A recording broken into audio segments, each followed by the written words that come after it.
This is Johnny Wrestling, or Johnny Takeover, as my shirt says.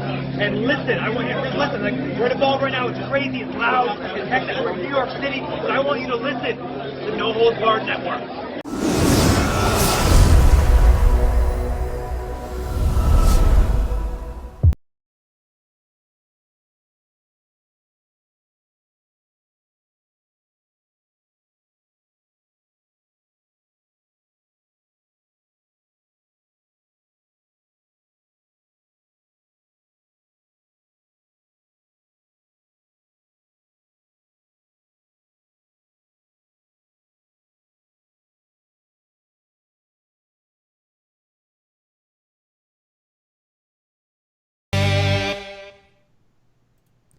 How's it going, ladies and gentlemen, and welcome to episode number 26 of the All Elite Podcast right here on the No Holds Barred Network, your source for all AEW content and AEW podcast content. I'm your host, as always, the self-proclaimed greatest host, Kyle Masters.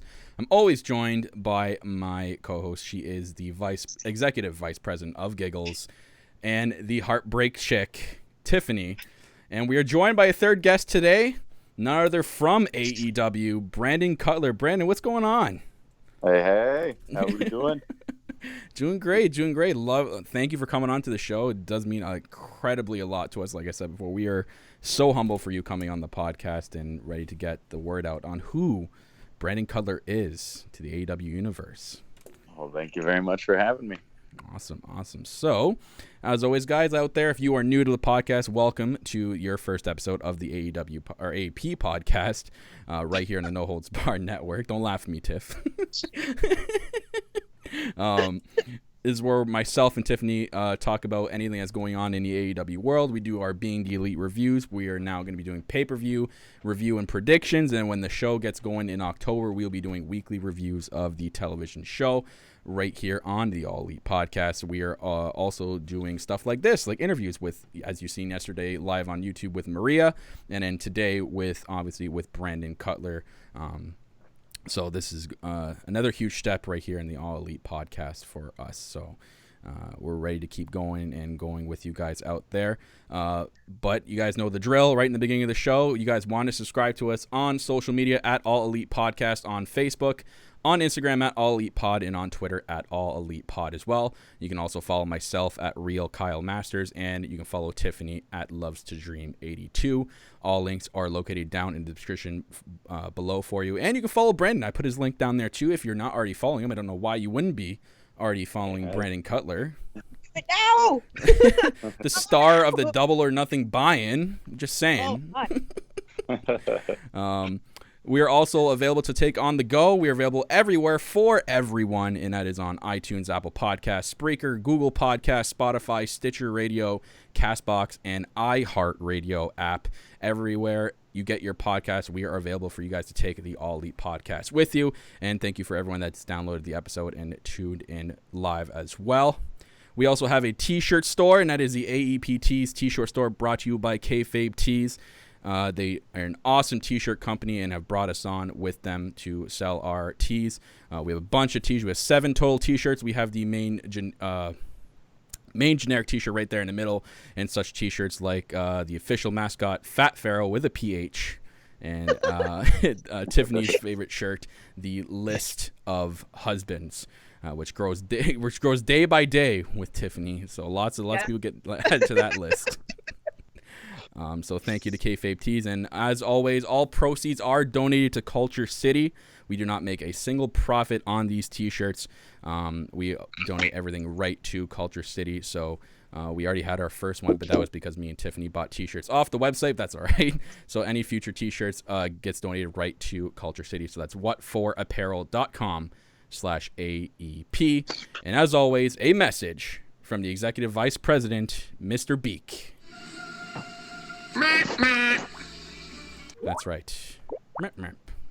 Thank you, Mr. Beak. So, Tiffany, Yes. Brandon, let's get into this. Why not? So we have Dustin Cutler here from AEW, guys, as you heard, here to do an interview to get the word out as to who Dustin Cutler is, if you don't already know. And that's what this show is going to be about. So we'll get into it right off the bat here. Brandon, tell, I guess, the new listeners out there that are new to AEW, how long you've been wrestling for? Like, tell us a little bit about yourself. Well, I took that 7-year break, so with that in consideration, I did about from 2005 to 2011, so 6 years, and then a 7-year break, and then I came back in 2018. So I'm about another year and a half in, so like 7.5 years. That's right. I understand you. That, yeah, you were with Empire. I believe it was Empire Wrestling Federation, I believe. Yeah, I did a couple of matches for them. And I think you had a brief stint, if I'm not mistaken, with the WWE. No, I actually have never done anything with WWE. Really? The kind of the highest I ever got was PWG. I'd say, as far as like notable places, I did like 2 years in PWG. Okay. I never have even done like the extra work with WWE. So, Tiffany, I'm going to shame myself with that one. You know what? Someone else said it too, and like some other like history thing about me of like, oh yeah, and he's like done something in WWE, and I was like, huh? Well, how'd that even start? I know what Kyle did. When Kyle looked it up, Kyle found there was another Dustin Cutler in WWE, and he did. There was a match came out. It was like a squash match. Oh, okay. So, yeah, that's why. No, it was not. Was not it WWE? I'm sorry, it wasn't WWE. That's why you got confused. Oh, I gotcha. So that's why I realized. But he also, you know him in bar wrestling, so I've seen a bunch of in there as well. So. The shape Kyle. I'm going to be on Bosch Mania, man. Matt's going to contact me. I guarantee it. I'm going to be on Bosch Mania. No worries. That's why we do these podcasts. Yeah. Right? To clear up any. So everyone out there, Brandon Cutler was not in WWE. Just you heard it here right from the source, right from the guy. He's not from WWE. He didn't have a stint in WWE. That's fake news. Yeah. Not necessarily a bad rumor though, I guess. No, I mean, I'd be pretty proud of that. Yeah, I guess I should have just went with it. Oh yeah. That was me. Yeah, that world champion. That was me. And everything. Shame. Yeah. Anywho. Okay. Moving on. Tiff. Right? So, to all the new AEW fans out there, to those who haven't seen you wrestle, describe what kind of style of wrestling best describes you. Man, I'd say I'm kind of like a hybrid of a bunch of different stuff. Like I try and just be innovative. Like I take like a normal move and I'll just add a little bit of a spice to it of myself. And I was trained by the Bucks, so I guess whatever style you categorize them in, you can kind of shove me in that too. That's why I can't wait to do an AEW, is especially like show my style exactly. Because I know in a battle royal you can't really do anything. So much going get, on. Like 1 or 2 moves, and like depending on like what else is going on, it might be like, oh well, I'm also doing a move like that. Like, well, I don't want to do the exact same thing as you then. So yeah, there's a lot like that going on where I'm like, oh man, wait until like there's a full on match. I'll be able to show exactly what kind of style I have. Right. In saying that, so you say you're kind of like a hybrid, so you're more than just a generated, created character on a WWE game. You have a lot to your move set, and I guess like you pointed out, I have more than a Russian leg sweep and a sleeper hold in my moves. Awesome! Like we can't wait to see it, and hopefully the new fans out there as well can't wait to see what Brandon Cutler brings to the table with All Elite Wrestling. So I know I'm excited. I was for you. We did prediction show for Double or Nothing, and I was rooting for you. I said it. I was like, he's gonna take it. He's gonna win. I was like the Battle Royal, and so we are fans. I appreciate the support. So as a kid growing up, Brandon, who was your favorite wrestler to watch, if you had any, and do you apply anything from them to your wrestling style today? My favorites were Sting and DDP. Growing up, I grew up first on WCW, and then once it was getting close to them buying WCW out, I was watching both. So like I kind of got in right as it was the juicy time to know that whole storyline. But it was definitely those two. And lately, in a couple of my championship Hollywood matches, I've legit been doing some stinger splashes just because they're fun to do, and that's a move nobody's like jacked and like just done a ton of, like there's like a Canadian destroyer in every single match nowadays, but like nobody will do a stinger splash, so I'm like, hey, I'll happily jack that move, and It separates you from the pack, right? Right. And then I feel like I've said this before in other podcasts and things that Diamond Dallas Page, I think, changed the game as far as like being innovative in matches because of the Diamond Cutter coming out of nowhere. I feel like that kind of established like, oh, everybody wants to get their finisher to come out of nowhere, or even like their signature moves to come out of nowhere. Because like, you know, back in that day, there was no one else that established it that much of like, oh yeah, like, you know, my move's known for coming out of nowhere, or like, you know, it's innovative how I get into my move. It's not always the exact same setup. Yeah. There's always that signature move, then the build up, then you knew the finisher was coming up. Yeah, exactly. It's always like Hogan's big boot. You knew a leg drop's coming. It was never like the leg drop was going to come before that or something. So like, granted, there's like that's still a great way to do it. Rock still did it too, a spine buster and led into the people's elbow and stuff. But I liked that where it was a move that could literally come out of nowhere. It could be hit on anybody. And so I feel like not only me, but I feel like wrestling has taken that from DDP. That's true. That's amazing. That's actually a good way to put it too. And I actually appreciate DDP on doing that. And I actually tried a little bit of DDP yoga not too long ago. About a year ago, I was given this set, and man, did it ever kick my ass. It was amazing. I felt so great afterwards, though. Like I don't think people have any idea how great a DDP yoga can do to you, and it's amazing. So if you guys are out there and you've been wanting to try it, I highly suggest you try it. It's gonna kick your ass in the beginning, but trust me, within days, I started feeling way better about myself, like how I look, how I feel, and I saw a lot more flexibility, that's for sure, in myself after doing that. So that's one cool thing about DDP as well that I really love. And for all you out there that want to try it, please do. I can appreciate DDP yoga as well. During that time off from wrestling, I was a personal trainer, and so I definitely can I'm like, hey, we did like the opposite. I went into like training and helping people get into shape, and then I came back into wrestling.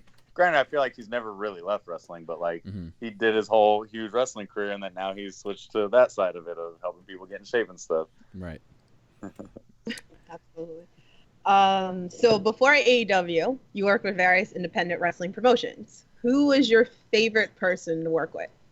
Obviously the Young Bucks, I feel like, is going to answer a lot of things like that. Like they were always my favorite opponents and stuff. They're always like best matches were always ones with them and stuff. So other than that, I always loved working with Scorpio Sky. Anytime we were thrown in like 6-mans or something together, or sometimes he had a partner and we were in some tag matches. I know I've had where it was him and Joey Ryan would tag sometimes and we wrestle them. So he was someone from like my past that I haven't been able to wrestle since I've been back yet.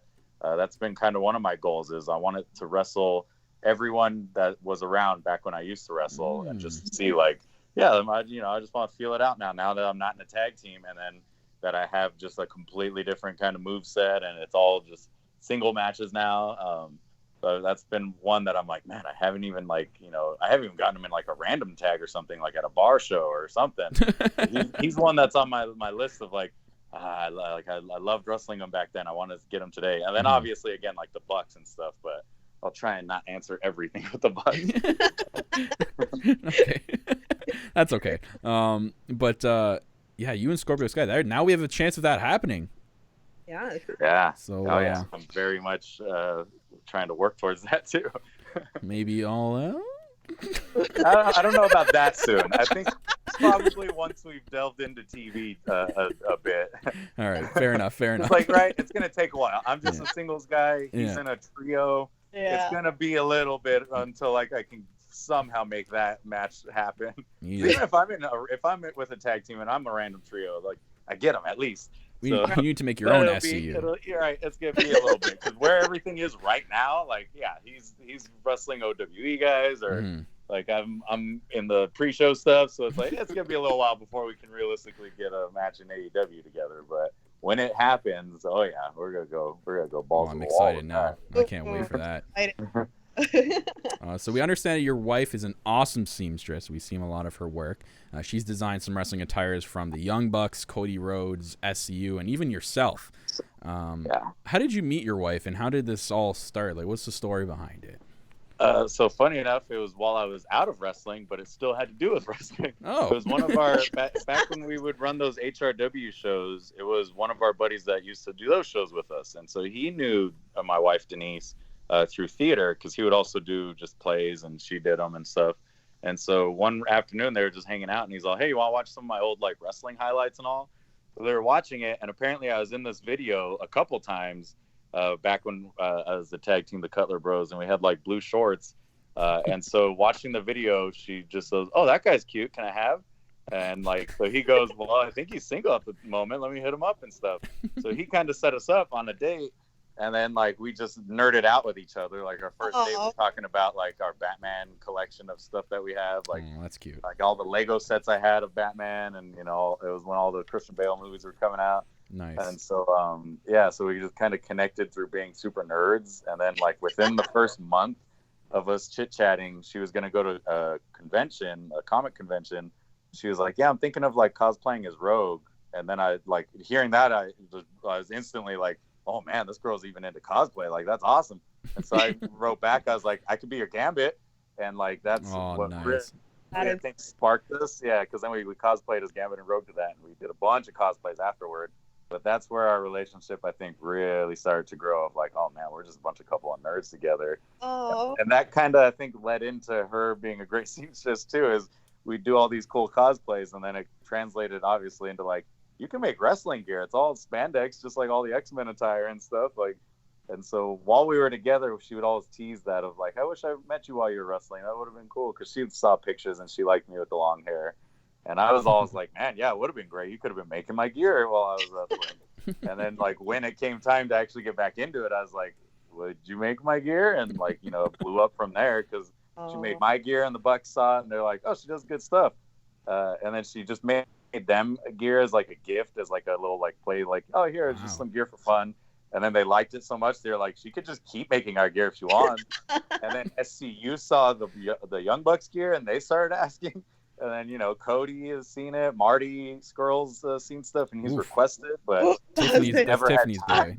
Yeah, he's requested it sometimes of like a jacket or even maybe something with the wings, how he once did, like the crow's wings and stuff. Oh, that's sweet. So there's a lot of stuff that like we even have in the future, like possibilities of like that'd be cool to make somebody this or somebody that. So since all of that's been blown up, she's constantly been backlogged of like, people are like, "Hey, do you think she can make me this by then?" And I'm like, she's still got 3 other people she needs to make by then. Really doubt it. Wow. So that almost sounds like you and her got the big breaks you guys both definitely deserve. Yeah. That's awesome. She got it actually even before me because of, like, she was making the Bucks stuff while they were still mid ROH, and that was when SCU the same thing. So she was making both of their stuff. And, like, she was getting more followers than me and all that because we would post, like, how she does those, like, making of pictures. Yeah. And so we would tease, like, dang, like, you know, maybe there's a legit good following here with making gear. And then, you know, once I got announced with All Elite and all that, then I blew past and all that. But it was, for a moment there, I was like, man, like, you're more popular than me on the social medias. That's awesome. They're asking for your wife in the chat. They're like, "Oh, get her on the ass." Which I didn't mind because, like, yeah, as the top guys are wearing her stuff, like, yeah, whoever's making her stuff should be known. Right. Absolutely. There's actually a question in the chat for you. What happened to Dustin Cutler? So when in that break, it was we both opened up a gym together. That's how we like kind of started, and then it was getting really successful, and we were thinking of either opening a second gym together or the possibility of like, let's just each have our own gym and then like, you know, we can have our own profits and all that. So we went that route, and then he skyrocketed. He ended up opening, I think he has 5 gyms currently now. Whoa. Like, yeah, he went into his niche. Yeah. That's definitely where he was thriving because he kept blowing up. And then, like, with each gym he'd open, I'd still have my one. And I'd always be like, man. And I was always content with it. I was like, man, I wouldn't even, because I couldn't even imagine the stress of having a second or third and all that. Mm-hmm. And so, like, I was just content with my one and, like, you know, getting by and stuff. And so that's where he found his niche and, like, you know, blew up and took off with that. And then that's kind of where I was more like, well, do I keep training? And, like, towards the end of that, of like, or should I be like, I was happy with my gym. And then I was like, well, I got weekends off. I could even wrestle on weekends and, like, just get back into it for fun, and who cares, 1 week in a month or something if I get booked for a show. So then that's where me getting back into wrestling kind of stemmed, was just that slow grow of like, yeah, I'll just have fun. And then before I know it, like I'm kind of getting booked a couple more places, and then like, the AEW happens and the Bucks are like, hey, why don't you come help us with this stuff? And I'm like, hell yeah. And like, within a year and a half, here I am with 2 contracts. That's awesome. Wow. That's seriously sweet. So Tiffany. So next, time for some fantasy booking. Which wrestler, dead or alive, and or in their prime, would you want to have a match with? Oh my Lord. Again, obviously it's going to be a Bucks thing, because I love just the chemistry with them, of like, since we always trained together, we always like knew what each other were thinking while we were doing stuff. Like we'd be doing hold for hold, and we could just tell how this person's starting to manipulate their body weight, what they're kind of going for next or something. So it was real smooth and everything. And we would always try stuff that we would never try with other people. So it would make for like, stuff in our matches that would be unique to any other like Young Buck match they'd do. And so that was always kind of cool. I prided myself on that with the Young Bucks, of like, granted, Young Bucks can have a good match with anybody, but it's like, when did they ever do that move with anybody else? It was like they trusted us more than anybody. So they would do insane. So like Nick would do a Dragon Rana on my brother almost every time we wrestle, because it was like, who else is he going to feel comfortable front flipping, landing on his shoulders, then going straight into like a spike kind of Rana where he's immediately in a pin. So he would do that with my brother a lot, because it would be that trust is there. And it's like, who else is he doing that kind of stuff with? Same with like Matt would always, me and Matt would do some stuff, or I knew he could base me on stuff. So I used to do a quesadora into a code breaker, because it would be just that trust with him. A lot like how Marco Stunt does his little tilt-a-whirl up into it. Kind of like that. It was like one of those things that physically it shouldn't make sense, but it's like, well, when you trust someone, like, and they can fling you, like, heck yeah, you can do that kind of stuff. So like that's why I always think with them of like, oh yeah, we got that trust, we got that chemistry. Coming back now, I definitely want to get that trust and chemistry with other people like Scorpio Sky, to where I'm like, oh man, like I feel like I haven't even hit my prime yet, and I want to get my prime in the middle of AEW, so I can do like this kind of stuff with like the roster, not just like, oh well, I got a cool move, but I can only do it with the Bucks. Like, I want to be able to be like, oh yeah, like I got chemistry with everyone on the roster now, and like we can do insane stuff. Like I see Phoenix doing crazy stuff, and I'm like, oh man, like he's that type of guy that like he doesn't even need your trust. He just knows he's that good that he'll get the rotation whether you base him or not. Right. So I'm looking forward more to that. Of once I feel like I've hit my stride and hit my prime, I want to just be able to wrestle like everyone on the roster and be like, yeah, now I'm banging out like, great matches. So very much looking forward to like the next year or two. It's funny you say Phoenix. Me and Tiffany were when I was there for WrestleMania weekend, we were at a House of Glory show, and he was wrestling, and he did a top rope dive, and when he went over, his back of his legs actually landed on top of the metal barricade, and the place went silent. We're like, oh no, like this could be the end of his career. And Phoenix did the funniest, greatest thing I've ever seen in my entire life. He shot right back up and went, I'm okay. That sounds like a Phoenix story. Yeah. And he went on like, and it's like it didn't even affect him, but oh my God, I could hear the noise from outside the building. I like jumped up like, oh my God. Yeah, he's crazy. Yeah. But since we're on the topic of AEW, obviously, we're going to move into that. As seen on Being the Elite, the one episode where you received your AEW contract, we saw how emotional you were from the video and it being your first reaction to when you receiving that contract. Take us a little bit maybe behind the scenes. What was going through your head and how did you feel after it was all done filming? Yeah, so going into that, the weeks before it, my wife and I were always discussing like how AEW is becoming a thing. They've kind of signed everyone they can sign at the moment. They don't got a lot of like, money or resources to be like, oh yeah, we could just give everyone we want like contracts right now. Like long term, like, more than a year or 2 years. Like it's everyone's like they're kind of giving deals just to get to TV, because then once we get to TV, they'll be able to, like, you know, give everyone else other contracts and stuff. And so my wife and I were always discussing, like, you know, I know they're going to want to scoop up everyone else. Like, there's no reason to put me under contract. Where am I going? Nobody's going to offer me anything where they're going to be like, oh, man, bro, like, we missed out on getting Brandon Cutler because somebody else scooped him up. Right. Like, right. And I'm just loyal to them, obviously. It's like, yeah, my goal was always to get to wherever the Bucks were. If they were in ROH, I want to get there. If they went to WWE, that would have been my goal, is to get there. And so it was like, obviously, even if someone offers me something, I'm not going there. And so it was that kind of a predicament where I was like, you know, they're going to know all that. They're not going to throw a contract at me. Like, they're going to be trying to get some of these guys to make sure they don't go somewhere else. Like, that's where they're going to use their money. And so with that, my wife and I, like, when I was just wrestling, it wasn't often enough that we can live off of just my money, because I closed down my gym the year I got back into wrestling. Right. And then my wife was making enough gear that we can live, like, fine. We were getting by and stuff. But, like, it would be like how she was always backlogged. She was working every day. So, and then especially when a show was coming up, she'd have so many orders. She'd have to, like, stay up late. So, like, the week before shows, it would be stressful weeks. And so we were constantly counting until, like, October of, like, maybe I'll get a contract then. Maybe, you know, when they get enough money, they'll just throw me a small contract, not even anything big, but something that we can count on, like, money coming in every month.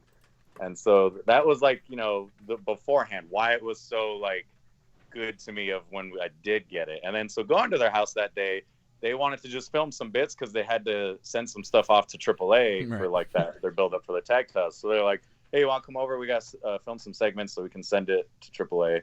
And so I was thinking, like, well, if Nick comes over, like, Matt's wife Dana's always there. Like, why wouldn't she just film? Like, right?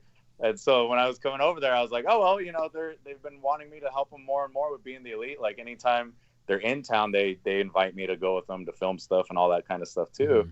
And so I saw it as, like, cool, like, they're actually seeing some value in it. Like, you know, they want me to help out more. I'm not going to question it. Like, I wasn't going to say, why doesn't Dana just do it for you? Like, I was just wondering why they weren't doing that. So I was like, shoot, I'll come over. I don't care. And then also Dana's insanely busy. So I was like, maybe she's on one of her legit business trips. She's usually, she has, like, random times where she has to, like, leave for a few days. So I was like, maybe it's just in that time. So I was like, all right, I'll come over and help film that for them. And then they also dropped of, like, yeah, and then we want to get some voiceovers for the Battle Royal. And I was like, oh, cool.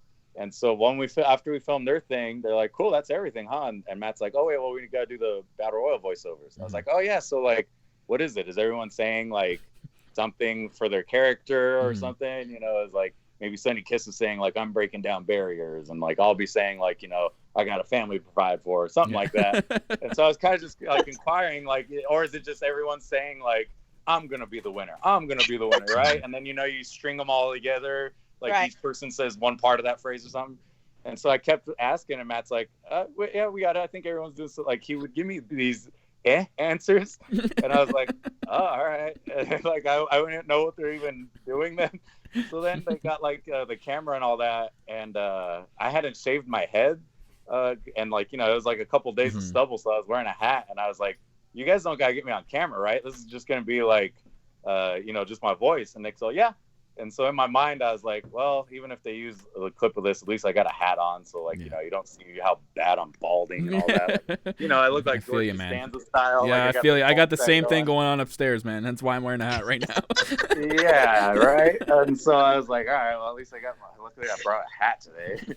And then so Nick starts rolling the camera, and he's like, all right, here you go. And, like, Matt brings over the paper right there. That was the first time I had seen what they want me to say. And so I've never been a person that can, like, just read, like, out loud and get all the words right the first time. So as soon as he hands me that, I'm like, oh God, like, I gotta, like, that was what was going through my head that first time I was reading it, is just pronounce everything. Just say all the words clearly. Like, it was legit that. Like, anytime I've ever, like, even back in elementary school, I'd always be reading stuff, and I would either skip a line, like, you know, when you go. That was I'd me. Like, I literally did the same thing. Yeah, like, so that's what was going through my mind in that moment, was like, oh, I haven't even been able to pre-read these. Like, I got to read this right now in the moment. Like, I'm gonna mess this up. I'm gonna stumble. And so first time I'm reading through that, that's legit. All that's going through my mind is like, just say all the words clearly. So then like, then we could do another take. Well, add personality or something to it. And so as I'm getting through it, like it's that stress. And then as I'm saying it, I'm realizing like, this is that white meat baby stuff of like, I'm going to be the world champion or whatever. So I'm like, God, this is going to come out so dry. Like everyone's going to say like, oh, there's that basic Brandon Cutler guy.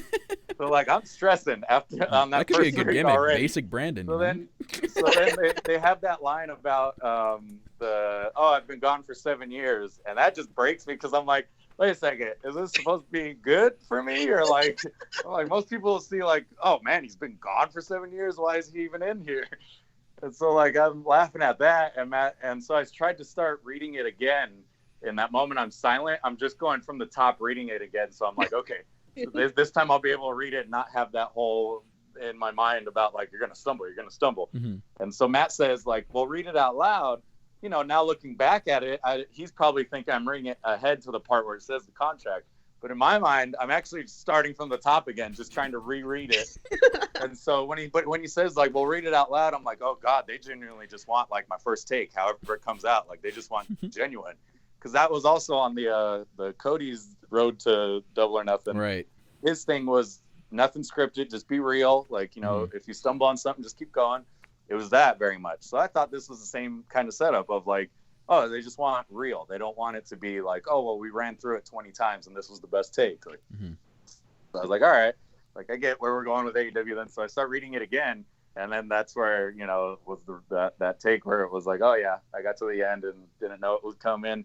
And that's why it was so shocking too, because that whole buildup of why would they give me a contract when they have so many other people that would like are deserving and that are bigger names, where it's like, well, that's the smart money move, And so that's what kind of broke me to break down and all that, is because me and my wife were getting by and we kept discussing about, we just need to make it to October and then it'll be weekly. So even if I'm not signed, I'll probably be doing something with them weekly. I'll be able to get money. And so all that just hit me with like, I don't have to wait anymore. I don't have to keep getting by. Like, we're going to be set. And like, I didn't even hear any numbers or anything before that. I was just knowing that I was just I had a contract now. So I was going to just start getting money, each month I can count on. And that my wife doesn't have to just take 1 million projects just to get stuff and make enough money. Now she could just work on like the AEW, like the main guys, the SCU and Bucks and stuff. And then just be happy at home with our kids from then on. So like all of this just rushed in my mind. So, all that, like it kind of just hits of when that feeling of everything's gonna be okay. My kids are gonna be okay. My wife doesn't have to stress anymore. Like that's what like breaks. And then also thinking of just how kind Matt and Nick are to even offer me that. And like that they saw the value in me of how much I was helping them with being the elite. And like anytime I throw ideas out, they would use them more often than not in like the skits and stuff. That's awesome. And so like I would always go home and tell my wife about some of the bits, like, oh yeah, watch them being the elite. Like this was my idea when they do this or this. And so I was always proud of it, but I was always like, well, I don't know. It's one of those group discussions where like I know it was my idea, but the rest of the group might be like, oh, cool. Like, we came up with a good episode or something. That's how I always thought they were. But after they signed me, they were like, no, we knew like a lot of those were your ideas. Like we saw everything you're doing, you're really good. And, you contributed a lot to it. So like, that's what also was getting me super emotional, is just seeing how much that they actually did take note of like, man, Brandon Cutler's actually like really good with us and stuff. And so, yeah, it meant the world to me that they were doing that for me. And that was just, it was a tearjerker for sure. Like, Buddy. I remember like going to Tiff and I'm like, oh my God, like that whole story.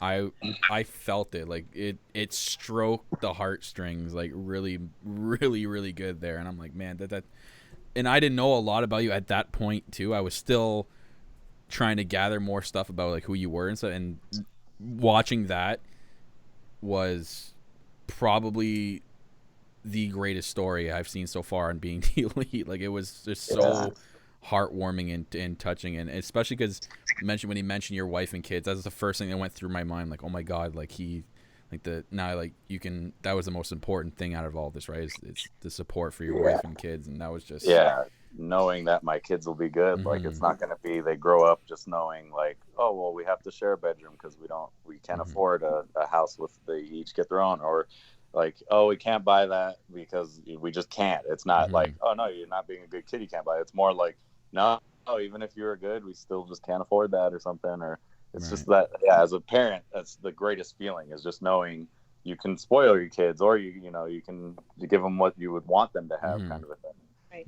And it meant so much too to me that they were the ones that offered me a contract, and it was so personal. It wasn't just like I got an email from like an AEW like email address or something. It's that they wanted to make sure it was that too, because I guess a couple days before, as they got all the paperwork ironed out and like they were gonna do it, and Cody almost every day messaged me like with a congrats. And like he would ask Nick and them like, hey, have you told him yet? I'm gonna congratulate him. They're like, no, don't text him yet. You still got to like present it to him in person. It's like that kind of stuff where I'm like, oh, that would have been really weird. As Cody just says, congrats, man, welcome to the team or something. We're like, huh? Well, there goes that bit. It meant a lot to them too that they were like, no, we want to do it in person with him. Like, that it has to come from them, and so that was a big part too. That. They wanted to make sure it was in person. It wasn't them just like texting me either. Like, it was a face-to-face with them that they wanted to present it to me. And so, yeah, once they filmed it and all that, I didn't care about hat or how I looked or anything. I was like, you guys filmed that too? Then that means, huh? And Nick's all, yep. He's all, it's going to go on Being the Elite. I was like, honestly, I'm so happy you guys did film it, because I was like, this is such a cool moment just between our friendship too. Yeah. Of like that they were in a position that they can hire me and that they hired me and stuff. So almost definitely. That's just a moment I'm always gonna cherish, just for the sake of our friendship. PAW fandom in the chat says, it was amazing to see you and your story on Road to Double or Nothing. Made me really care, and to see it translate into such a huge reaction at Double or Nothing was amazing. It really proves AEW has the ability to make stars. Yeah, I agree completely, especially after Double or Nothing weekend, because there's always like comments on that video and stuff, but you don't know how that's going to translate to like a live crowd during a wrestling show. If it's going to be, are a lot of these people, do they know who I am? Like, I got a lot of likes or followers from all that stuff, but it's like, are they here today at the show? Right. Or and so going into it, I felt like part of the crowd would at least know me, or like, if I did something cool, they'd cheer for it or something. But when I came out, like just how it happened to be, of like, I was the first person to walk out, and that like, it was the arena was still filling in, so it wasn't the full crowd seated and stuff. But like, I feel like the people that were there already and seated, they all kind of popped. And then like even Dave Meltzer commented on it on his review, said Brandon Cutler came out to a great pop. I'm like, oh my God, it wasn't just like, it was for me, it meant something special. Of course it was huge or something. It was like, oh no, even like the unbiased opinion, who he probably doesn't give a crap who I am. He was like, oh yeah, no, you got to pop. Like, that's a fact. Like, God, like it's so cool to see how that translates from, in wrestling, I've been just doing my own local indies and stuff, never did anything world known. And then just to have more of a personal feature of myself on Road to Double or Nothing and on Being the Elite, that makes a person. Like, everybody that whole weekend walking around StarCast, I'd be filming for Being the Elite, and people are like, Brandon Cutler, congrats. And so, yeah, that's awesome. Like throughout the days, like there'd be in one line, there'd be like 10-20 people yelling that to me and stuff. So like, I'm giving them thumbs up and waving at them as I'm filming and stuff. And so it made it feel like, oh my God, like, you don't even gotta like have like an all-star match yet. As long as you have like meaningful content on these shows, like, people get behind you. I just saw on this Road to Fighter with the Private Party, those guys. Like, after I got to meet them at Double or Nothing, and they're already great in my mind. And then watching that, I'm like, oh my God, like now I want these guys to be stars, kind of a thing. I've seen them here a lot at the House of Glory shows, because they're from Brooklyn, so I mean, and I'm here from New York, so I've seen them in person before. They're amazing. I'm just so excited. So, and I'm gonna be your biggest fangirl at StarCast. So just look out for me, because I will be coming around. I'm looking forward to it. Yeah, at the StarCast for Double or Nothing, that was my first like meet and greet experience I ever did, and it was awesome. So I can't wait for StarCast 3. Maria's in the chat as well too, so she'll be coming with me. So we'll be fangirling, definitely. Very nice. So next question. You've been good friends with Matt and Nick forever. So you guys are childhood friends. You were also around for the preliminary stage of AEW being first talked about. Since then, when and where did you start to believe that this was something special and was going to change the wrestling world, but most importantly, more than just a glorified T-shirt company? Man, they were a T-shirt company even before all this. Like Matt and Nick were, even when they were in ROH, they were selling shirts so much. What was the first part of that? It was, when did I realize it was going to be? It was after All In, because they had a meeting soon after All In that I just got to, just because I'm friends with Matt and Nick, I got to sit in on. It was like one of the first they had a couple of in-person meetings, but this was one of the first three, I'd say. Mm-hmm. And so I got to meet Tony even then, and just them talking about it. And then this was after All In, so just in my mind, I was imagining that often, 4 to 6 times a year or something. And I was like, oh my God, if we could do that, pretty often, if that's what they're striving for, that was insane, that experience. Mm-hmm. And so as we did, I think with Double or Nothing, it's like, oh yeah, that shows you can have these awesome shows throughout the years. It's not just it's a one time, it'll never happen again, they'll never sell out, or they'll never have that good show of a show again. That was the main critic too, coming out of All In as well. I remember seeing that all over the place. I'm like, give these guys a chance. You can't just sit there and criticize because of one show. Yeah, or to not even just enjoy what happened. Exactly. People would do that of it was one time. It's enjoy the one time. Exactly. It was amazing. WrestleMania was great. It's you can never do a WrestleMania. You can't get in a huge football stadium. They're no. And then as we showed Double or Nothing, if you build something, you can clearly pay it off well. Mm-hmm. That's what wrestling is just build something and then pay it off. You can't miss either of those points. You can't just try and do a payoff with nothing that's been built up, or you can't build something up and then just let it drown out and then never touch on it. That's the key important things in wrestling is those two. You build something up and pay it off, and then that's all In was, because with that it was just pretty much being the elite around, where that's All In was paying off all those storylines that were going on, being the elite. Mm-hmm. And then Double or Nothing was the road to Double or Nothing and being the elite, building stuff up. So it was just remember all the stuff that you said you're doing in those episodes and then just do them. Basically. Yeah. And it's worked out so far. Yeah. I mean, amazingly too, because I'm a prime example of, you don't have to even be known ahead of time. Mm-hmm. All these other names, you could just be someone that's introduced on the show. People will get behind you. Obviously if you do something right, if you get featured on the show and people can kind of relate to it and build to it. And then look at that. I'd even have to have anything scheduled at Double or Nothing. People Mm-hmm. are happy to see me and want me to succeed and stuff. So it just shows what the power of building a story can do. Mm-hmm. It's the same. I think of that with the MCU and stuff, with the Marvel movies of they've been building for 10 years. Exactly. Of course, of course, Endgame is going to be the biggest movie in our lifetime. What other franchise is built for 10 years? Mm-hmm. Well, you have those two Brandon Cutler, two of the Brandon Cutler fans right here. Yeah, just from seeing that, and especially after Double or Nothing, we become really big fans of yours after that on going forward as well. So speaking of the critics, we know that you were a fan of WCW growing up, as we talked about earlier, and you've seen what happened to them eventually. What do you think of the people in the community out there that are comparing AEW to WCW and believing that it's going to follow suit and fail in the same exact way? Yeah, what's funny is having a conversation with someone while I was out there in Mexico, and it was something similar to that. We saw something of these guys are gonna be like WCW because with all the executive vice presidents they got, it's gotta just be run to the ground. And then there was something that switched the topic of the convo into I think even I might have said of man, I think WWE is WCW right now. In that sense, because I was they have way more people, way too many people under contract that they can't even use them. So that's just wasted money that they got, which was one of the main downfalls of WCW kind of a thing. I was they don't got any storylines. They're all frantic and everywhere. I'm like, that was kind of WCW. There was a few kind of topics where I was like, oh man, like WWE right now is like the 90s WCW, honestly.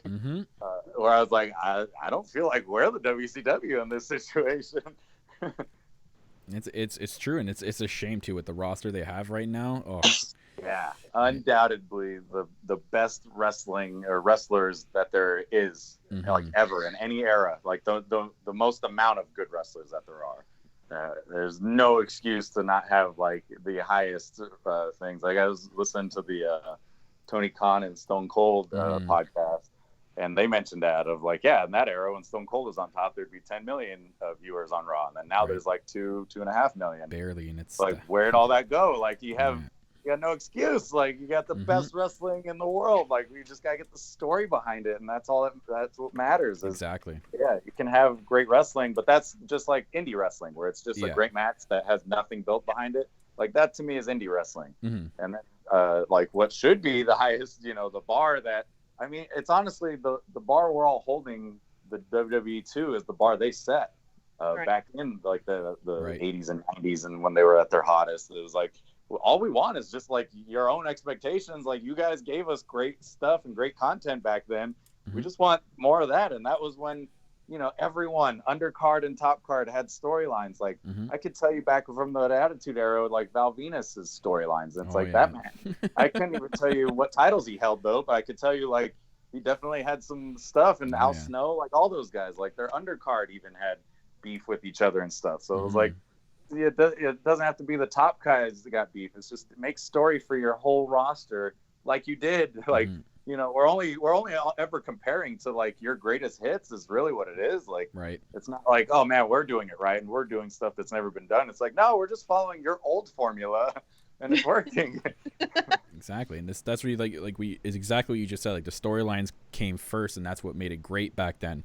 And you think about the wrestling back then, and you ask anybody from that kind of era, mid-90s era, is like, hey, what do you remember from that era? You get mostly stories.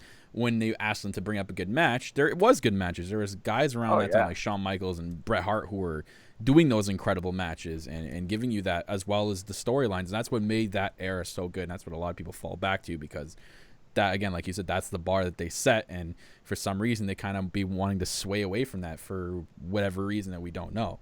So yeah. I mean, you're right. It's not like that they only had good story and not good matches. Yeah, they had the Iron Man for an hour, and it's like I've watched that multiple times. Yeah. Like, it's been a few hours of my life watching that. Like, it's not like, oh man, I can't get through this stuff. Granted, like it was like I was saying, when you watch WCW, it was like, man, the stories are everywhere. The wrestling's a little wonky sometimes, but I mean, WWE was just like that too. There was like a clip the other day that Billy Gunn posted of him wrestling The Rock. It's like a normal match, and then out of nowhere he just like does the rock bottom, and then that's the finish. I was like, oh, okay. It wasn't like they were building every match like, psychology wise great either. It was just, oh yeah, I guess that's what they did on TV. So it's not like, it's not like everything was perfect back then, but I feel like they had better beats and better building to everything back then, where I honestly think that's a lot more than just having great matches. Like if you build something up and then the match is even just mediocre, it's going to be viewed as great, because like if you took that match and isolated it without story, is what I'm saying, is that it might be mediocre, but with all the story that goes into this, then it's like, oh man, that match was actually really great, kind of a thing. Exactly. I think that's why we really love like Being the Elite. And I sat for a week and I binged from the first episode like recently. I was like, I'm gonna binge like kind of like a Netflix, but I just love all the storytelling. It's just so, and I love that we get to experience this with you guys, and you guys aren't even on TV yet, and it's just so exciting. Yeah, that was even during that time I was out of wrestling. I would still watch Being the Elite just to keep up with Matt and Nick, because it was like kind of just, I get to watch you guys, whatever you did over the weekend, like whatever town you were in, or because they always do their hotel bits, or while they're at the restaurant or something. So I'd be like, and I would see it as like, yeah, you guys are truly just being yourselves. Like I'd watch it and be like, I feel like I got a dose of hanging out with you guys. Like it wasn't just oh yeah, you guys are hilarious on TV, but they're more just like mundane in person. Is when they were airing everything, I was like, you guys are legit just letting yourselves just shine on your show. Like you're doing your dumb mannerisms while you're eating food for this little video or something. Like we would legit just always do that while we're hanging out anyway. Right. So I was like, it was great seeing that stuff because I was like, I haven't hung out with you guys for a while, so I see that and I'm like, it was like I was hanging out again. And so I think that's what built their series too, is they would just be themselves and show that they're having fun, or like, it's a dreaded schedule. Like we just got to try and make ourselves to have fun. Otherwise it's going to, wear us down even more. And so I think it kind of helped them mentally too, of like, well, we got to come up with a bit. Let's just be ridiculous while we're, we'll make a montage where we're just going to be ridiculous or something. Why? So Tiffany, before you read that next question, I kind of want to elaborate on it because I know we've kind of listened to it a little bit before, but so I'm going to add to Tiffany's question before she says it. Besides the Young Bucks or Scorpio Sky? Okay. So here we go. I was going to skip over, but okay. So now that you're officially All Elite, who are you excited to work with so far on the AEW roster? Yeah. Okay. So besides those two, obviously. My God, there's a full roster. I think I really want to have a match with Jungle Boy too. Ooh. Seeing kind of stuff with that, I'm like, that'd be a really fun match. There's so many on our roster. Like after that private party thing, I'm like, man, I'd love to have a tag right? with that. Like, it's just like any other fan that's watching something. It's like, oh, well, now that's my new favorite guy. Or now that's my new favorite guy. It's like next week when Being the Elite comes out and Road to thing, I'm gonna have a new person. I'm be like, well, now I want to wrestle that guy. I feel like we got really an all-star roster. I feel like it's been like the NBA all-star kind of a game or something, or the Olympic games where it's like, just get all the best wrestlers and like, let's make a company. I feel like that's what it is. Like, there's no one, I guess it's a better way to say everyone is a dream match, because there is literally no one that I'm dreading to wrestle. I'm not like, oh man, I'd love to wrestle anyone but that person. Like, which back when I was in the Indies, there was that. Back in PWG days, there was a few people where I was like, I'd be happy if I never wrestle that person, kind of a thing. Like on this roster, I'm like, I want to be able to wrestle everybody on it right now. Yeah. If I can make a fantasy booking, I want to see you face my hometown boy Sean Spears in a match eventually. That'd be awesome. Mm-hmm. That'd be really cool. I've been following his career forever. Really nice. I got to kind of be with him a little bit because we were in the Rumble. But that was actually the least I interacted with him, even before the match and all. It was because that was also one of my duties before the shows. I was getting credentials to everybody to get them backstage and stuff. And he was someone I had to kind of like go a little bit out of the way on a separate side of the arena to grab him. And so we had a nice little chat before that, leading them to the locker room and all. My booth at StarCast was next to his, so we chatted a little there too. Really awesome guy. And then I watched a couple of his interviews he's done since he's left WWE, and I'm like, man, like I'm really happy to have him on board. That's really cool. Like, so just that, not even anything to do with wrestling, is another reason I just want to wrestle him. Exactly. Like, he's a cool guy. Like, heck yeah, I want to have a match with him. No idea what we do, but he's a great guy, so I want to have a great match with him. No, I followed him his entire career. I've been watching him before even WWE. Like when he was in high school gyms around here, I was going to like little independent shows where he was wrestling at, and he was actually named Sean Spears back then as well. And for WrestleMania weekend, for the one that was in New Orleans 34, I actually drove from here. I drove down to New Orleans. I made a road trip out of it with my one buddy, and we made a sign that said we drove, and we put it in kilometers because how we do things up here. We do kilometers. And whatever kilometers just to see Dillinger. And we went up to go at the Axis and get him to sign it. He said he saw the sign from a while way back, and he's like, oh my God, I need to meet you guys. And he signed it, and he took his own phone out, and he took a personal picture for his own phone with us. That's cool. So yeah, he's a really nice, humble guy. So Tiffany, make sure you're driving to All In, so make sure you make that sign for Cutler. I'm driving, but yeah, I gotta book my flight. But yeah, I'm all set for that. So, but yeah, I'll come with a sign. Why not? So we'll get into Double or Nothing. The world got to see the debut, obviously, of Brandon Cutler in AEW in the Casino Battle Royale. Take us through that a little bit. You were one of the first group of 5 people to start the match. Tell us what you were feeling when you were coming out of that tunnel and how it felt after it was all said and done. You got back to the back after you were done. Well, when we were waiting at the gorilla position, I wasn't sure because it's not like that. I was like, well, obviously they're not going to play any of our music or anything because, like, we're all supposed to come as a group. But I was like, when do we go? Like, is it the announcers just going to say, and now or something? So I was like, or did the announcer say something and did we miss it? Like, because we're just like talking or something. I'm like, I kept looking, and in the gorilla, you couldn't exactly, when you're waiting on the ramp, you can't have an eye line to the guys that are running it, like, Tony Khan and all them that are at the table. And so the fifth person, I think it was like MJF or somebody, was in the very back. I was like, when do we go out? Like, we were all so confused of, like, when do we go? And I kept thinking, like, I'm going to be the first one out. Is the crowd even going to know what's happening? Like, there's just going to be a guy walking out onto the stage. Who's this guy? What the hell? Like, yeah, wait, are we starting already? Like, so that we were all so nervous about that of, like, are we supposed to go? Are they going to know we're coming out? Like, what's happening? So then I was like, all right, well, and, like, they're like, go, you guys are supposed to have been out there. So I was like, oh, God. So I start walking out, and with that all in my mind of, like, they're going to think, what the hell's happening?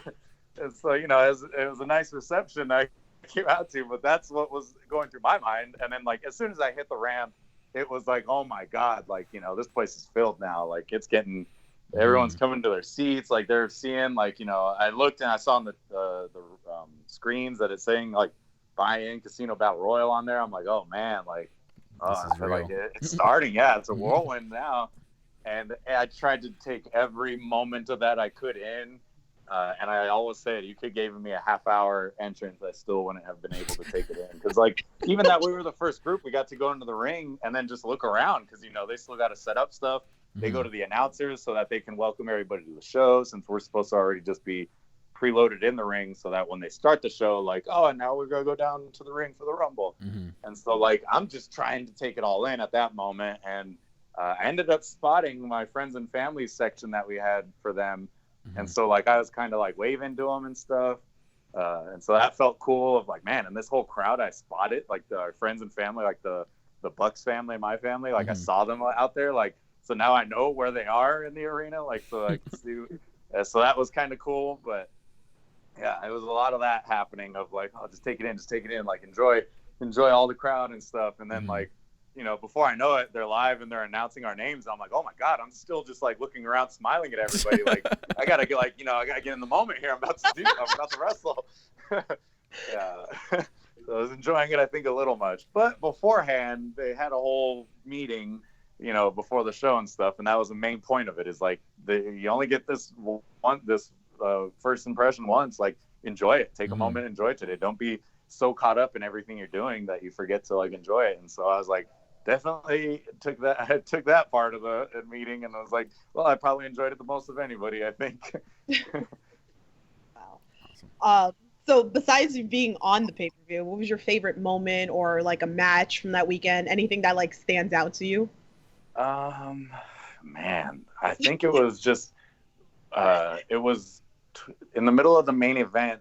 I realized we already had a couple of surprises in the show, and we still had Moxley, in the cannon, ready to fire, kind of a thing.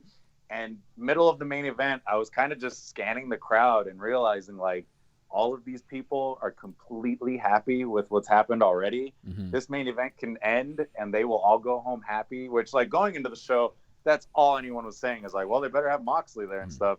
And, like, it was all just Moxley talk.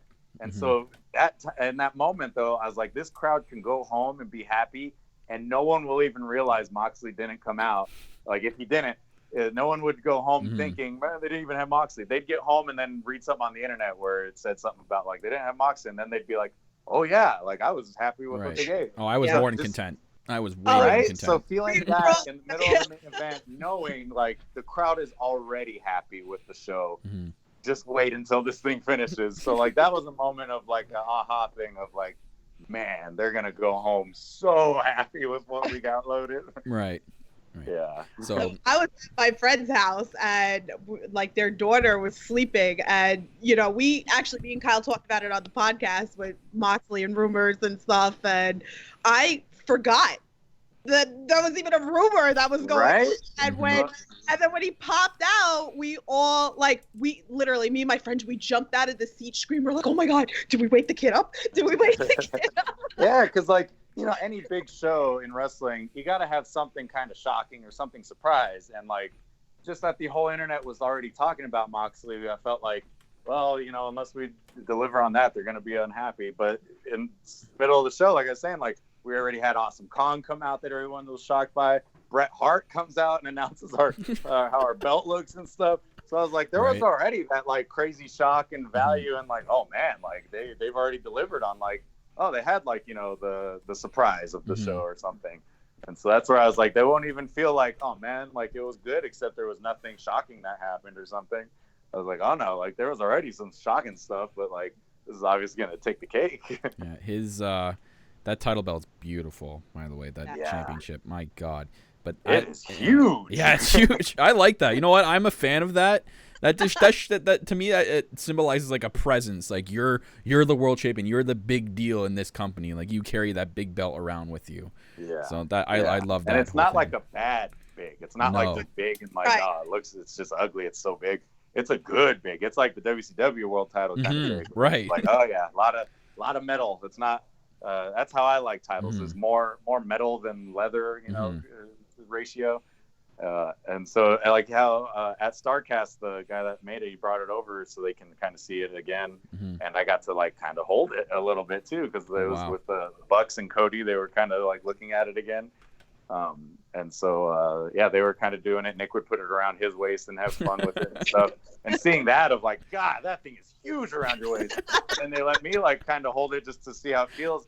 That thing is, you can't do like the usual, you know, where you hold it by the strap and hold it up like I'm the champ. It's so big, like it's gonna legit tire you. You got to get like a shrug going to get it up. And I was like teasing. I was like, you can't even put that title around your waist. It's so big, like the buttons are just gonna fall off, kind of a thing. Like you obviously can, but like we just kept teasing of the whole weekend of like, it's too big. Like you can't do like, you know, the usual poses with it, kind of a thing. I can just picture Matt or Nick doing that pose and the belt they're doing their Young Bucks pose and them getting tilted all the way down and falling because of how heavy the belt is. Yeah, right? Yeah. Put it on Marco's butt. Like, Yeah, it'll go from his waist up to his chin. But yeah, like what you're saying with the whole John Moxley thing and the crowd not knowing. I made a small little prediction on the show. I kind of wanted like Cody to come out and confront. I knew Jericho was going to do the whole I want to thank you thing, and I wanted Cody to come out and confront him about it and do this whole like quote unquote fire angle. And I literally at that point too, I was like, Tiff, I totally escaped my mind that there was any John Moxley talking. I'm going, okay, why is the crowd like cheering here? He didn't say anything. And they did the whole panning to him and going like, oh my God, yeah, that's right, him. Yeah, stayed to the very end. So good. Oh, that pop was incredible. Wrestling is just done so good. Yeah, because you're in that moment of disbelief. Like that's honestly any movie I go to, I let myself get like that. Like you know, Marvel and all that, knowing. Captain America's probably gonna say like, you know, Avengers Assemble finally. I still like, I actually had to withhold my pop in the theater. Because we had a group when I saw it. It was a group that like wasn't popping for anything. It was like more silent. So I was like, okay, like I get the feel for it. Like I'm fine with that. Of like, don't yell or don't like say anything. I had to, knowing that, I still almost yelled, yeah! Nope. I went to an opening show. They did that. Everything to hold myself in, and I was getting adrenaline going, watching this movie. What's that? I was like, that's what you want when you're watching a wrestling show, is just to be suspended in that disbelief and allow yourself to, like, enjoy those moments and not know, like, oh, he's going to do this now. Here comes a super kick. Here comes that or something. Like, no, let yourself like get in the moment, and so I felt like that, we did that very well. I went to opening weekend. My whole theater actually jumped up, so I kind of waited to. I'm like, should I? And then I waited for everyone, and people like many people were doing it. I'm like, okay, I'm doing it. Yeah. Oh yeah, you got it. Because I saw it. I think I saw it like the day or two after it was out, and my buddy that I went with, he saw it on like the Thursday night, and so his crowd popped for it, and he told me. Afterwards, he's like, yeah, my crowd popped so big for that part. And I'm like, oh my God, I kind of wish I was in one of those rowdy crowds. Because, you know, when you're seeing it, like you can always watch it in silence on Blu-ray when they come out. But I'm like, yeah, I was kind of hoping for like that kind of a crowd when I saw it. Of like, yeah, I don't care if I miss some of the dialogue. Who cares? Like, I want to get the pop. And then I'm probably going to watch this the second time anyway. I'll hear the dialogue on that second time. So we'll go back here and switch gears a little bit. So with AEW growing more popular every day, obviously, especially this last week, tickets went on sale for All Out in Chicago. It was last Friday, I believe, and sold out in just under 15 minutes. Like, that's insane. Huge accomplishment to see for this company. What was your reaction to such an amazing thing to see, especially since and knowing that 60,000 plus people were in an online ticket line waiting to get tickets? Yeah, that was nuts. So a few days before, I'm even kind of on the fence of like, is it gonna sell out? Like, I hope, like, that'd be kind of cool. And I'd text Matt and Nick and be like, do you guys like genuinely think it's gonna sell out? Like, are you nervous about it at all? Because I was just like, I don't know what's gonna happen. And so they're like, yeah, they're like, everyone's kind of telling us they expect to sell out, like all their kind of their people that run like the live events and stuff. And so I was like, all right, like, it makes me hopeful.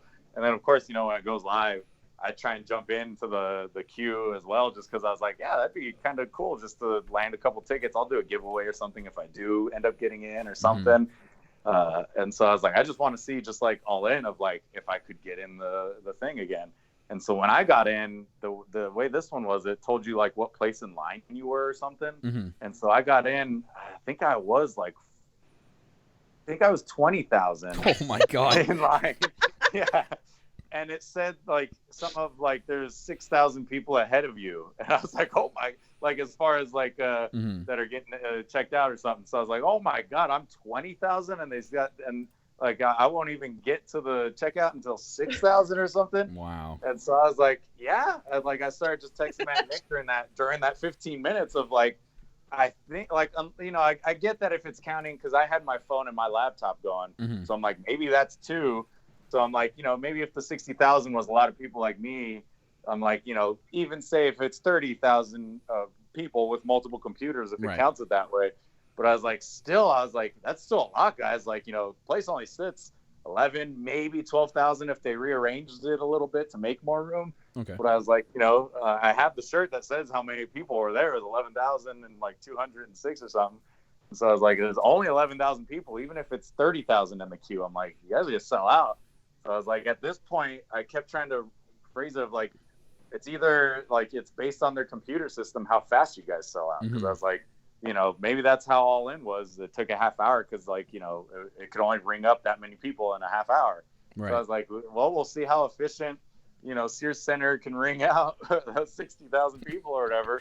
And so I was like, at this point, you guys are sold out now, but it's just until their computers have sold all the things. Right. So I was like, 15 minutes isn't bad to ring out 11,000 tickets. Like, damn, that's a pretty efficient computer system. And then someone in a day or two posted it way better of like the show was sold out even before you guys had the tickets go live. It's just, the same thing of like, it took the computer to the 15 minutes to sell it. I was like, that's a better way to look at it of like, it was already sold out. Like, the moment they went on sale, like that's that insane. Second. Right? Like you can think of it that way, which that's how I think of it. It was like, the moment tickets went out, if they had 11,000, if their system could handle that many, they would be sold out within a minute. But I was like, that's not bad though. 15 minutes, if the computers take that long, that's still insane to claim. Yeah, I saw 50 minutes. I'm like, oh, there's probably computer lag in there and processing. I believe I in my mind, I had no doubt it was way shorter than that. Realistically, if it's me checking out, I would be the last one to check out because I'm an old man. Like, I got to enter my card info and all that. Like, wait, let me go get it. Where's my wallet? Like, get my glasses. It's that kind of a thing. Of like, it would have taken me longer than 15 minutes to check out. I would have been the one dragging that time out. It's like, wait, well, it's going to hold my place for 10 minutes. Like, let me call other people and see, should I get 4 tickets? Should I get 2? Like, I'd be draining whatever they give you to check out. I'd be doing that of like, I got the chance. Let me maybe I'll just buy 4 anyways. And like, I'll try and get I'd be doing that. I'd be, it's almost running out. Let me just check out.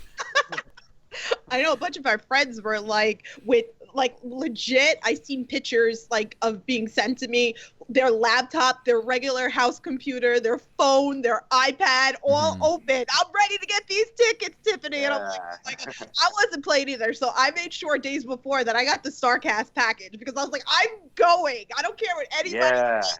You know, those things are legit and valuable when you look at how a show sells out and then how they offer tickets even days before tickets go on sale of like a VIP package. I'm like, that's worth it rather than buying like whatever StubHub's up prices from however many tickets they grab. But I'm like, rather than gamble on like, you're almost not going to get a ticket, like how I view it. Of like, you for sure get a ticket, you get all these extras for that up price rather than just paying the up price just because StubHub got it or something. Right. But like, you get all these extras, you get like, you know, I think the highest expensive package, you get to walk the ramp before the show. Wow. So I'm like, obviously I got a freaking history of loving to walk the ramp. So I'm like, that's a great thing to experience because like, it's so cool too before the show to be able to see the arena empty. So I'm like, that's an invaluable thing too. If you're buying that and you get to walk down the ramp and get a photo or, you know, some exclusive signed poster, I'm like, you get at least all these extras for paying that up price rather than, and you for sure get a great seat. Yeah, exactly. Yeah. I'm like, man, I don't know how those aren't sold before. But I think, people do just want to, I'm like, you know, I tried to even get a ticket and I'm guaranteed in the show and stuff, but I just wanted that thrill of like, all these people are trying to get it. Can I get one kind of a thing? Right. But again, I was like, if I did land one, I would have just done some dumb giveaway to like do it anyway. But I was like, I just want that thrill of like, can I get one of these prestige tickets that are out? Exactly. You know what makes me think when I seen this too? I seen this and I'm going, oh my God, if they wanted to, I bet you it'd be a really risky take here. The first AEW show on TV, they could probably sell out a football stadium. Yeah. Just saying. That's a huge jump. What's like a small stadium? 50,000 or something? Yeah, not the Mall of America here. That's what, after, I can't recall. I think it was after All In when they were talking with Tony that like, they eventually do want to work up to that. But I was like, you guys just did 11,000. How are you going to get to whatever 50 or 70,000? So they're like, well, you know, we'll probably slow build. Yeah. They're is there like 30,000 seaters and stuff? And they were like, I don't think so. I think you just got to make the jump from the 11 to 20,000 seaters up to 50,000 or something. I believe man, that's gonna. There's the rumble when we make that jump. Yeah, there's the rumble from, don't quote me, it's from 2 to 3, maybe even 4 years ago that they had in that miniature football stadium kind of. I remember that. It was the one where they had the bigger wrestlers go-karted to the ring. Oh. That one I think the max was somewhere in the vicinity of 30 to 38,000. There you go. You know, put in a word. Just thinking logically, I was like, can you guys find any of those places? Like, can we just see, like, maybe not jump to that, but their ambitions, they want to do that eventually. Yeah. Like, you know, you're gonna see it. Oh well, Kyle are all in, definitely. Yeah, pun intended. That's a place where it's like, all right, everyone should be able to get a ticket if they want one there. We're all in, definitely. Yeah. Kyle, you skipped a question. So now that you're officially on the AEW roster and have been more exposed to wrestling fans out there who turned into the Battle Royale and seen your story on Being the Elite, how does it feel now being more recognized in public and in the future at AEW events? Do you feel any kind of pressure or being more popular with the wrestling community? No, I don't necessarily feel that because, like, I don't got much of a reputation that I think all these people know as far as, like, my wrestling skill. Like, everyone likes me for the story, which is really cool. So then that's where I'm like, shoot, if my first match is just even a good match, like, it's going to be received well. Like, so for me, at least, that's how I'm thinking of it. I mean, you know, ask me 5 minutes before I'm going out to my match. It's going to be way different. But at least going into this whole situation, I'm like, well, you know, like, and I feel pretty comfortable with like what I've been doing on my local shows on Bar Wrestling and Championship Hollywood and stuff. So I'm like, heck yeah, I'm fine tuning my skills. If I haven't been wrestling until whenever they have me on one of these shows, then I'd be stressed. But I feel good having these matches, like, you know, a few matches every month that I'm like, oh yeah, that's how I'm viewing all these matches now, is just like, oh yeah, I gotta get ready for when I do have like a full on match for AEW. Like, I gotta look good kind of a thing. So I'm not too much under pressure. I mean, who knows? My first match at AEW could be something where it's like, oh, I wasn't expecting to be thrown into that big of a match or something. Like, oh yeah, you versus Hangman. Like, oh great. Watch that. Yeah. because I'm honestly looking forward to the slow build and wrestling on the undercard and stuff like that for a while. Like I don't have well I want to come in and have like big matches or anything. Like I'm looking forward to being one of those stories that like, you know, is one of these slow builds through AEW where it's like this guy was built literally in AEW, wasn't known anywhere else, wasn't like, you know, a name we brought in from some other company. Like I want to be one of those shining examples of like what AEW can build from somebody from scratch.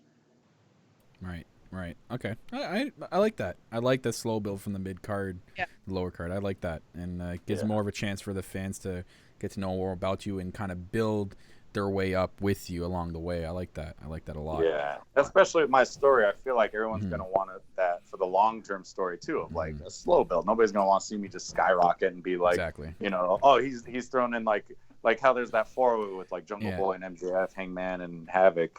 Like I feel like if I was like the Jungle Boy in that, where it's like, oh man, like, you know, he's instantly gonna be in a pretty good known match, but I'm like, I wouldn't want to be in that right now, like, because everyone's gonna be like, well, you know, which out of these doesn't belong, kind of a thing. Whereas they all very much belong, but like I'd be the obvious like, well, they're just gonna use him to, you know, beat up or take moves or something, like, right? So it wouldn't even be believable. Where I'm more like, no, I want to get that slow, believable build and like grow, like I'm saying, in front of everybody's eyes, and so that they can rally behind me when it comes time to, kind of a thing. Yeah, I'm very, very much looking forward to that. That's wrestling to me. Is like, yeah, we need the build before the payoff. Exactly. Yeah, exactly. I was just gonna say that. It's like the payoff is gonna feel that much more sweet once it does come after that. Yeah. So we'll go a little bit old school, kind of business class here. Kind of hit you with a job interview question. Where do you see yourself in 5 years as it pertains to AEW? Do you have any goals that you want to achieve on this brand more than what we've talked about already? Yeah, in 5 years, I'd say like, say if they introduce like a secondary title, like a whatever Intercontinental or whatever US, one of those TV title or something, I'd love to have won that within these 5 years, and I'd love probably towards the end of that 5 years to be built up where I'd be believable, I think, as a main event guy. Like I always like to see myself as a back in like the ruthless aggression era of SmackDown, like there was like Edge and Booker T, like those style guys where it's like any match they're in, you know, it's gonna be a good match. If they're thrown into the world title shot, you kind of hope that they actually do win it and they get like what they kind of deserve, kind of a thing. That's where I kind of want to be, is like in that era of like, you know, he's reliable for a good match. Like kind of all the guys in that first Money in the Bank match, like that kind of a thing. Where like you want any of these guys to win because then you hope they take that and go win a world title, kind of a thing. Like that's kind of where I want to be really comfortable and known for. I think in 5 years is like, oh, this guy's like he's reliable. He's gonna be great. That's awesome. And then behind the scenes with my other contract, I'd love to I think produced a lot of stuff that I can be proud to say like that moment was like from me or something. That was an idea I had and they ran with it, and like look at how that's been blown up. Like I'd like to have I think a lot of those moments under my belt where somebody else, it definitely helped someone else out and they thrived or they did something, but it's like, oh yeah, like that was my idea for them and like they took it and ran with it. Like I hope it's that kind of stuff where I have my own kind of like things that I can claim that like I've done in my career, and then stuff that I've helped other people go towards, like, and help them in their career. That's like really notable of like, you know, that's awesome. I helped that guy, you know, get way over, like that created this shirt that's known for him or something. That's awesome. I absolutely love that. That is that is amazing. And if they ever come out with an AEW video game, don't worry, I'll give you a big push for you. Fantasy booking. Okay, so just a little before we end, we saw in this week's Being the Elite episode the interaction with Sammy Guevara on it. Are we seeing a potential something brewing up here? Maybe the first feud for Brandon Cutler? I mean, a nice little build going there, right? Yeah, we love that. Like, as far as Being the Elites go, I feel like everyone's been kind of dissing me around. Like, you got MJF, and then you got Sammy. Like, man, I'm gonna be like Arya Stark. I'm gonna have a list of people I gotta. Yes. That's awesome. Yeah. But yeah, I saw. We loved it. We seen that episode. I'm like, oh yes, he's got something. Like him and Sammy. I'd love to see that. Like on the fans' perspective, you guys could see that and know like, oh, well, hopefully they're going to do something with that because we've already built a history of like, yeah, it's not going to just sizzle and then there's nothing to it. It's like, Exactly. yeah, we're most likely going to build to something. Mm-hmm. That's awesome. I love that. So we'll finish off here with one final question. For you to all inspiring or amateur wrestlers out there, do you have any kind of advice that you want to give them? Something from my own story is definitely how I quit for that 7 years. When I was gone. I didn't ever think about it or ever think like, man, I should get back into this. Even though like I'd always loved it, and like when I was in it for my first streak, that was my goal. Is like I just want to make it in wrestling. How cool would that be to like be living off of wrestling and be able to provide for my family off of it and to travel the world. And so it was always a goal of mine, but like, you know, as life does, it just beats you down to like kind of give up on what your actual dreams are. And then like, you just kind of, you get like life, just like, you know, what is it? Like content dreams of like, right. As long as I have a good job that provides, and, you know, I'm still just happy with my family. Like, that's what I was kind of getting to while I was away, is like, well, as long as I have my family, I don't care what job I'm doing. As long as like I got enough money, we can go take a vacation or we can do stuff, or like, you know, I could pay for whatever they get into in high school. Like I can pay for all their freaking equipment for football and all that kind of stuff. Yeah. So like I had, like, that's where I was it was more like I was getting just those content life goals rather than like, what do you truly want kind of a thing. And like wrestling, making it in wrestling was always my, like, if you can have whatever it is you actually dreamed of, what would it be? And like, this is it kind of a thing. So that's kind of what I'd want to like inspire people about, is like, whatever your actual dream is, your true actual dream, you can get it kind of a thing. Right. And even if you gave up on it at one point, it's not like it's over. You're still alive. You can still go back to it. You can revisit it. And like, it's still possible for you. Like, there's so many people that restart their life at age 40 kind of a thing. Exactly. And like they get a great start at something they've wanted forever. Like I always look at, like, in wrestling, Batista, like he was 38 or something, right, or near 40 when he got real big in wrestling. And then now he's got like a whole secondary career in acting. So it's like, that guy, if that guy's live stream was to act, like, the dude's done it kind of a thing. Right. Like he had a whole separate life career, and then he got to this other life career. So I feel like it's never too late to like give up on your true dreams. Like, that's what I kind of always want to see from my story, is like, I gave up on it for 7 years and I was content, but like, you know, coming back, it's never been better kind of a thing. It's possible. That's and awesome. I listen to a lot of those motivational speeches too, where they say a lot of stuff like this, but like living it, it's genuinely true, because you can, as long as you just keep going towards it, like, you know, every day or every week, you move towards that goal, it's gonna happen. That's awesome. That literally just totally motivated me. Not even joking right now. Like that was amazing. Like, very well done. That's awesome. That's great. But, I'm happy. Brandon, thank you so much for coming on to this podcast today and giving us your story and behind the story behind Brandon Cutler. So we really do appreciate it. And we're very, very humble for you coming on the show today. Thank you, guys. That was a great little chat. It's awesome. So, guys, as always, as we do in the outro, make sure you're following us on all social media. Following us on Twitter at AllElitePod, myself at Real Kyle Masters, with my co-host, Loves to Dream 82. You can follow us and listen to us on the go on Spotify, iTunes, Apple Podcasts, Google Podcasts, CastBox, iHeartRadio. Everywhere you get your podcast is where you can receive us. So make sure you're following us on there. Make sure you're hitting that subscribe button on YouTube, getting the little bell icon on so you know when we're going to be uploading stuff live. As always, I'm your self-proclaimed greatest host, Kyle Masters, joined by my co-host, the Executive Vice President of Giggles and the Heartbreak Chick, Tiffany, and Brandon Cutler with this special episode. Thank you, everyone, for tuning in live. We'll see you